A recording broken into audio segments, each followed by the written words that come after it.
খাস? আমি খাই বলি তোকেও খেতে হবে, তার কোনো মানে নেই। কেন খেয়েছিস মদ? ও কি আশ্চর্য!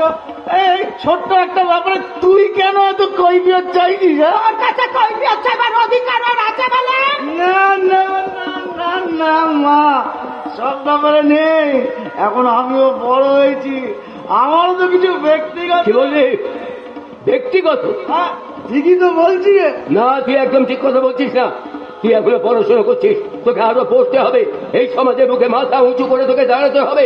আর তুই এখনো এত বড় হয়ে যাসনি যে তোর ব্যক্তিগত মতামতকে আমাদের গুরুত্ব দিতে হবে। তোর বাড়ি ফিরতে রাত হচ্ছে দেখে আমরা তো সবাই চিন্তা করছিলাম। এখন থেকে আমার জন্য তোমরা কেউ চিন্তা করো না মা। চিন্তা করবো না মানে?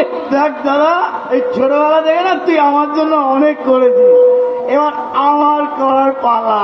এসব কি বলছে মা? ঠিকই বলছি না দাদা, একদম ঠিক বলছি। এবার থেকে তোদের দুজনকে না আমি আমার এই হাতের তেলোয় করে রাখবো। এই পুরোনো একতলা বাড়ি ভেঙে আমি নতুন দোতলা বাড়ি বানাবো।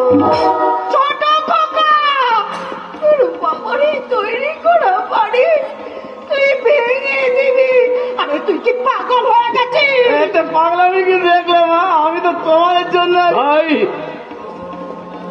ভাই ভাই, তুই এখন অসুস্থ। ছোট খোকা, তুই কাকে কি বলছিস? ছেড়ে দেবো, ছেড়ে দেবো, এখন কোনো হুঁশ নেই। কি বলি? আমার কোনো হুঁশ নেই মানে আমি মাতাল? ঘরে চলে যা ভাই।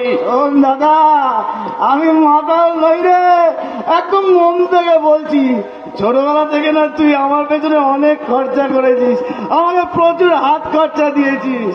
এবার থেকে তোর যা যা দরকার সব আমি তোকে দেব। তুই ঋণ শোধ করতে চাইছিস? এটাকে যদি তুই ঋণ শোধ করা বলিস তাহলে হ্যাঁ, তাই চাইছি, ঋণ শোধ করতেই চাইছি। শোধ করতে হলে ঋণ নয়, ওই দিনগুলোকে শোধ করে দে, শোধ করে দে মায়ের দুধের দাম যাবে। ছি ছি ভাই, তুই এতটা নিচে নেমে গেছিস আমি ভাবতেও পারছি না। এই দাদা, এই দাদা।